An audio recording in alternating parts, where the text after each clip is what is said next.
तो दोस्तों women empowerment एक बहुत इंपॉर्टेंट थीम बनता है हमारे ऐसे में। बेशक आज फिलोसफिकल टॉपिक्स ऐसे में ज्यादा पूछे जा रहे हैं, लेकिन फिलोसफिकल टॉपिक का डायमेंशन भी वुमेन एम्पावरमेंट से रिलेटेड हो सकता है। यानी कि यदि कोई कोट पूछा गया है जो कि वुमेन एम्पावरमेंट के टुवर्ड्स ओरिएंट कर रहा है, तो कैसे हम अप्रोच कर सकते हैं। Because after all at the end of the day content की कमी तो हमारे पास नहीं होने वाली है। वुमेन एम्पावरमेंट से संबंधित बहुत सारा जेनरिक कंटेंट हम लिखते रहते हैं, सुनते रहते हैं, लेकिन जब बात स्पेसिफिकेशन की आती है, जब बात फैक्चुअल चीजों की आती है, जब बात डेटा की आती है, वहां पे हम मार खा जाते हैं। तो मैंने लगभग एक घंटे का वीडियो लेक्चर रिकॉर्ड किया था based on the theme of women empowerment for the students जो कि हमारे एसए प्रोग्राम में एनरोल्ड हैं। तो उसका एक थोड़ा सा झलक 10 मिनट का 10-12 मिनट का झलक आपको मैं दिखाना चाहता हूं, ताकि आप भी समझ सकें कि जेनरिक कंटेंट के साथ साथ कितना जरूरी होता है स्पेसिफिक कंटेंट भी लिखना related to the theme which is being asked to us in the examination. मैं आई अगेन रिपीट कि ऐसे बहुत स्कोरिंग होता है, बहुत सारे बच्चे ऐसे में इतनी प्रैक्टिस नहीं करते हैं, पर्सनल मेंटरशिप या गाइडेंस प्रोग्राम में एनरोल नहीं करते हैं, सेल्फ इवैल्यूएशन करते हैं या फ्रेंड से इवैल्यूएट करवाते हैं और मार्क्स भी एवरेज आते हैं। एक अच्छा रैंक लेने के लिए, अपनी डिजायर्ड सर्विस लेने के लिए ऐसे में स्कोर करना बहुत ज्यादा जरूरी है। चलिए आप ये वीडियो देखिए 10 मिनट का और आप अंदाजा लगा सकते हैं कि किस तरह का कंटेंट हम अपने वीडियो लेक्चर्स में डालते हैं और कैसे हम डायमेंशंस को और एक्सप्लोर करते हैं related to the different themes जो कि हम डिस्कस करते हैं। Thank you. Then global gender gap report की बात करें, भारत का रैंक 135 नंबर पे है आउट ऑफ 146 कंट्रीज। ये थोड़ा निराशा का विषय है, बिकॉज इतनी तरक्की करने के बावजूद भी हम इतना पीछे क्यों रह रहे हैं, सोचने की बात है।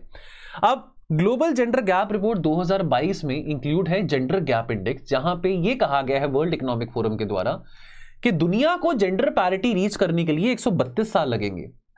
और अभी और एक बात आपको बताने वाला हूं, आप सुन के हैरान रह जाएंगे। वर्ल्ड इकोनॉमिक फोरम का कहना है कि साउथ एशिया को जेंडर पैरिटी अचीव करने के लिए लगभग 200 साल लग जाएंगे। Now that is very interesting. हमारा जो रैंक है वो इतना कम है, इतना पुअर है। हम अपने नेबर्स की बात करें, बांग्लादेश, नेपाल, श्रीलंका, वो हमसे आगे हैं। कुछ ही देश हैं, अफगानिस्तान, पाकिस्तान, ईरान, जो कि हमसे पीछे हैं। अब इस रिपोर्ट पे भारत सरकार ने भी थोड़ा गुस्सा प्रकट किया। हमारे मंत्री ने, स्मृति ईरानी ने यह भी कहा कि देखिए ग्लोबल जेंडर गैप इंडेक्स में आप यहां पे इकोनॉमिक पार्टिसिपेशन को देख रहे हैं, एजुकेशनल अटेनमेंट को देख रहे हैं, हेल्थ इंडिकेटर को देख रहे हैं, पॉलिटिकल एम्पावरमेंट को देख रहे हैं। तो आप पॉलिटिकल एम्पावरमेंट के दायरे को जब देखते हैं, आप पंचायती राज इंस्टीट्यूशंस को क्यों नजरअंदाज कर रहे हैं। हम यहां पे 5 लाख से ज्यादा सरपंच हमारे देश में औरतें हैं। तो अगर हमारे कैबिनेट में या अगर पार्लियामेंट में या विधानसभा में अगर इतने एमएलएज या एमपीज नहीं है, डजंट मीन कि पॉलिटिकल एम्पावरमेंट औरतों के पास नहीं है। अब ये एक सजेशन दिया गया था और इस सजेशन को वर्ल्ड इकोनॉमिक फोरम ने एक्सेप्ट भी किया। वर्ल्ड इकोनॉमिक फोरम ने कहा था कि आइंदा से जो हम ग्लोबल जेंडर गैप रिपोर्ट्स बनाएंगे, उसमें हम इंडिया की पोजीशन को, जब इंडिया का स्कोर कैलकुलेट करेंगे, तो हम ये जो एक गलती हम करते आ रहे थे कि यानी कि पंचायती लेवल पे हम नहीं इंक्लूड कर रहे थे पॉलिटिकल पार्टिसिपेशन ऑफ वुमेन, उसको इंक्लूड करके हम रिपोर्ट बनाएंगे ताकि इंडिया का जो स्कोर है वो बेहतर हो सके। To completely ignore political participation at the panchayat level in India, this is bringing about a flawed and unjust view on women empowerment. It is one thing for a system not to exist, but quite another for a system to exist but completely be disregarded. After all हम ये बात ना भूलें कि 1.5 करोड़ औरतें हैं Indian panchayat system में जिनकी पॉलिटिकल कंट्रीब्यूशन बहुत इमेंस है। 5 लाख से ज्यादा सरपंच है जो कि औरतें हैं। तो इसके कारण अब एक बार फिर आपको बता दूं, जब वर्ल्ड इकोनॉमिक फोरम अपना जब ग्लोबल जेंडर गैप इंडेक्स की रिपोर्ट निकालता है तो यहां पे इंपॉर्टेंट पैरामीटर्स देखे जाते हैं, economic participation, political participation, health and education levels और एजुकेशन अटेनमेंट लेवल्स। ये 4 फैक्टर्स को देखा जाता है, ये बात आपको याद रहे। काफी लंबे अरसे से वर्ल्ड इकोनॉमिक फोरम केवल औरतों का पॉलिटिकल पार्टिसिपेशन सिर्फ कैबिनेट में और बोथ हाउसेस ऑफ पार्लियामेंट के नजरिए से ही देख रहा था, लेकिन अब इस नजरिए को बदला जाएगा। ठीक है, चलिए उसके बाद एक देखिए दोस्तों, बहुत इंपॉर्टेंट बात यहां पे डिस्कस करनी बनती है जब हम वुमेन एम्पावरमेंट थीम की बात करते हैं, वो है gender responsive budgeting. Gender budgeting ये कंसेप्ट कोई नया नहीं है, इस कंसेप्ट के बारे हम 18-19 सालों से पढ़ते आ रहे हैं। हाँ, हो सकता है कि आपने, क्योंकि अभी यूपीएससी की तैयारी शुरू करी है या करते आ रहे हैं, तो शायद आपने इस कंसेप्ट के बारे अभी सुना हो। तो जेंडर रिस्पॉन्सिव बजटिंग क्या है? एक एक्सरसाइज है जो कि अप्लाई करती है एक जेंडर लेंस को to the government programs and schemes. यानी कि जो भी योजनाएं, जो भी स्कीम सरकार के द्वारा निकाली जाती है विच टारगेट वुमेन एम्पावरमेंट, उसकी ट्रैक करने के लिए, उसकी परफॉर्मेंस को इवैल्यूएट करने के लिए कि क्या वो फंड्स प्रॉपर्ली एलोकेट किए जा रहे हैं जिस पर्पस के लिए वो स्कीम को इंट्रोड्यूस करा गया है, पर्टिकुलरली क्या वो अपने आउटकम्स को अचीव कर पा रहे हैं as far as women empowerment is concern. तो एम्फोसिस क्या है? On improving women's welfare and livelihood conditions via the government policies.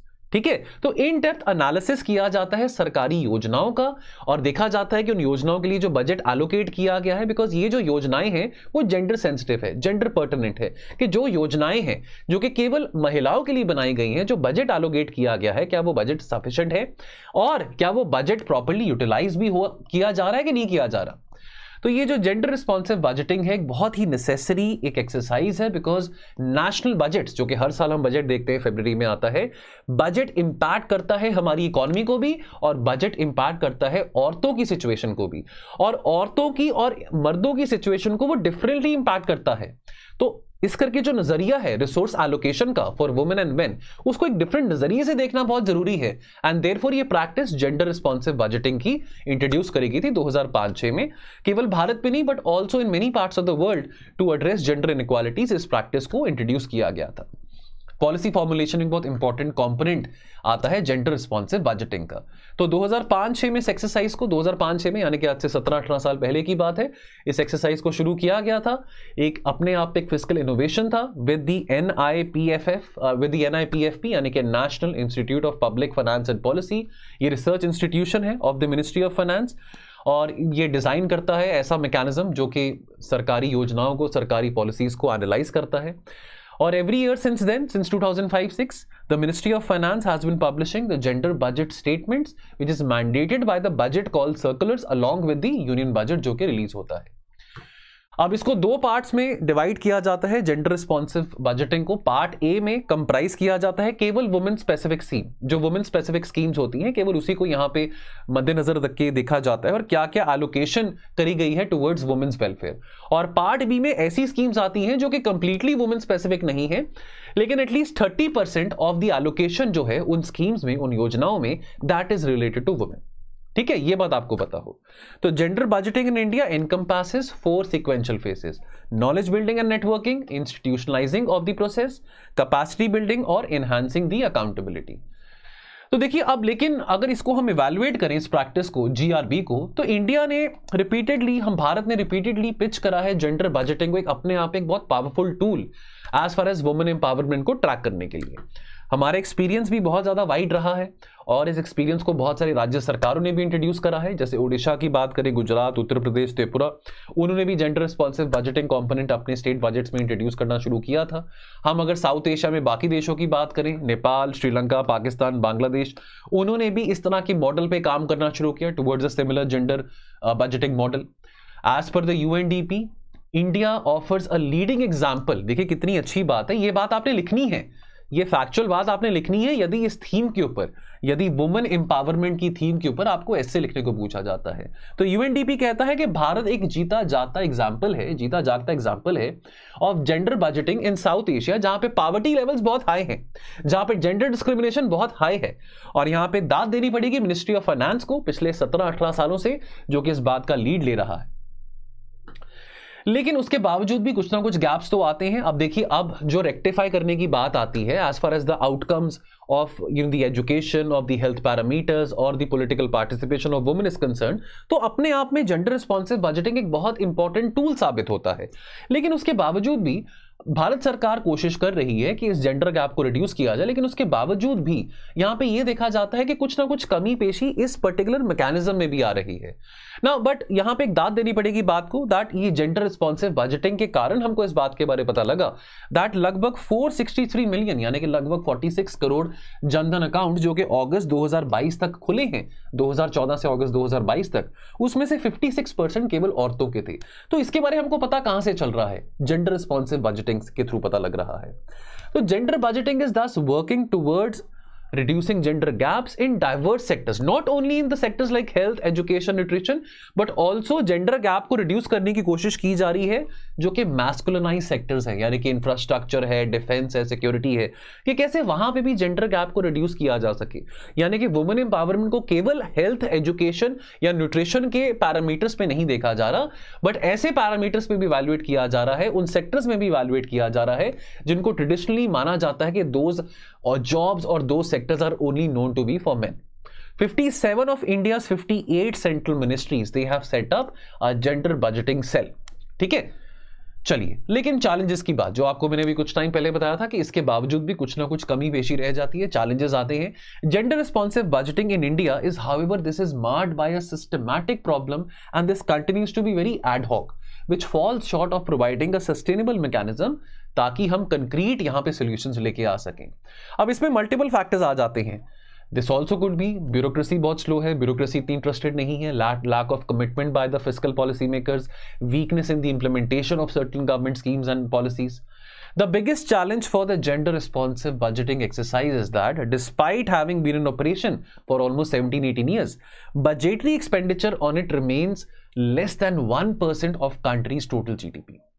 So gender responsive budgeting, this has proven to be a very efficient tool. This will continue to prove as a very efficient tool. लेकिन जो यहाँ पे gaps आ रहे हैं, जो यहाँ पे जो problems आ रही हैं, उनको address करना बहुत ज़्यादा ज़रूरी है। इसको हमने adopt किया आज से 18 साल पहले अपने आप पे, this was a step in the right direction. However, this exercise in India, this has met with limited success. Often to be reduced as a very temporary कि काम चलाओ टाइप ऑफ एन एक्सरसाइज। तो इसको हमको consistently इस exercise को perform करना होगा। इसको हम केवल अपनी कन्वीनियंस के हिसाब से एक्सरसाइज को परफॉर्म नहीं कर सकते हैं। This has to be done very periodically. तो आपने ये 10-12 मिनट का वीडियो देख लिया होगा। अब दोस्तों मैं आपको ये बताना चाहता हूं, अगेन मैं रिटरेट करना चाहता हूं, सिग्निफिकेंस एसे की बहुत ज्यादा है। 250 मार्क्स का एसे रहता है, 3 घंटे में 2 एसे लिखने हैं। स्पीड भी मैटर करती है, कंसिस्टेंसी भी मैटर करती है और कंटेंट भी बहुत मैटर करता है। चाहे फिलोसफिकल बेस्ड एसे आपसे पूछा गया है या चाहे थीमेटिक बेस्ड एसे आपसे पूछा गया है, हम इस बात का आश्वासन आपको दिलाते हैं कि आप पूरी तरह से सक्षम तरीके से सक्सेसफुली अप्रोच कर पाएंगे whatever topic of essay is being asked to you in your UPSC exams in the mains. अब ये उन बच्चों के लिए इंफॉर्मेशन है जो कि यूपीएससी 2023 में इस बार जो मेंस दे रहे हैं। ये हमारा पेड प्रोग्राम है, मैं पर्सनली इसको लीड कर रहा हूं, पर्सनली यहां पे मेंटरशिप प्रोवाइड कर रहा हूं। आपको यहां पे लगभग 14 वीडियो कंटेंट लेक्चर्स देखने को मिलेंगे जो कि टॉपिक से रिलेटेड है, जिसमें 10 थीमेटिक बेस्ड एसेज हैं और साथ के साथ 4 फिलोसफिकल बेस्ड एसेज हैं।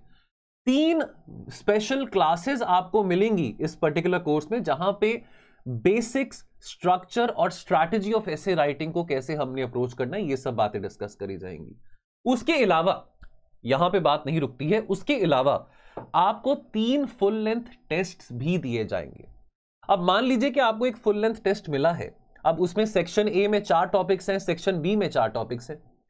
अब आपने चारों में से किसी एक टॉपिक पे आपने एसे लिखना है। आपको जो भी आप टॉपिक चुनेंगे एसे का, उस पर detailed feedback, detailed evaluation, personalize guidance उस पर मिलेगी। साथ के साथ उन सभी टॉपिक्स के आपको साइनॉप्सिस भी मिलेंगे। तो यानी कि आप अंदाजा लगा सकते हैं कि यहां पे केवल आपको 14 एसे के वीडियोस नहीं, लेकिन आपको 40 एसे के वीडियोस मिलने वाले हैं, क्योंकि एक फुल लेंथ टेस्ट में आपके पास 8 टॉपिक्स होंगे। तो 8 × 3 24, 24 + 14 38, यानी कि लगभग 38 वीडियो लेक्चर्स ऑफ एसे का कंटेंट आप इस पर्टिकुलर कोर्स में एक्सेस कर सकते हैं।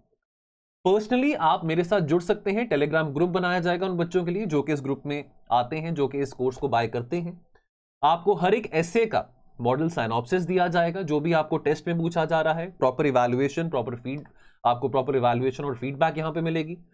लेकिन यदि आपको लगता है कि आपको मेंटरशिप प्रोग्राम में नहीं एनरोल करना, यदि आप चाहते हैं कि केवल कंटेंट को ही एक्सेस करना चाहते हैं, तो आपको केवल 14 वीडियो लेक्चर्स यहां पे मिलेंगे केवल कंटेंट में।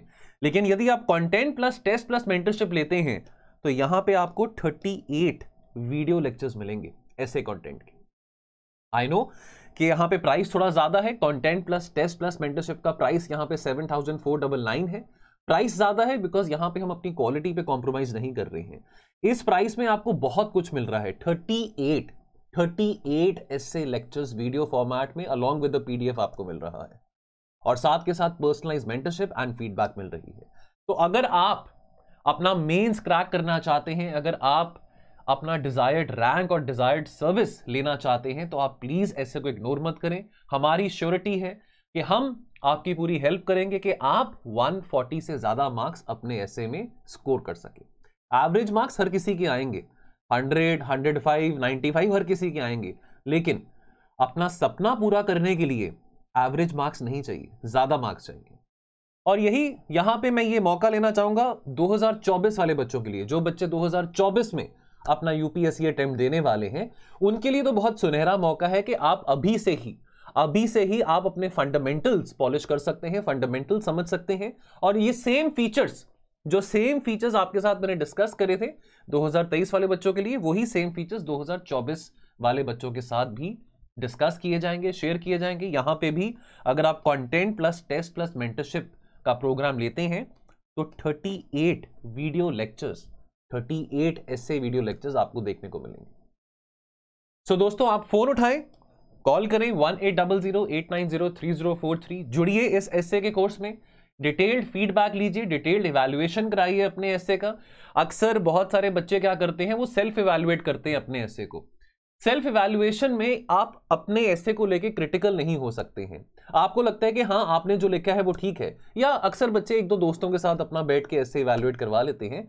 लेकिन अगर आप वाकई में अपने मार्क्स को बढ़ाना चाहते हैं, एवरेज से ज्यादा परफॉर्म करना चाहते हैं, तो आपको गाइडेंस और मेंटरशिप की बहुत ज्यादा जरूरत पड़ने वाली है, और उसके लिए हम यहां पे बैठे हैं।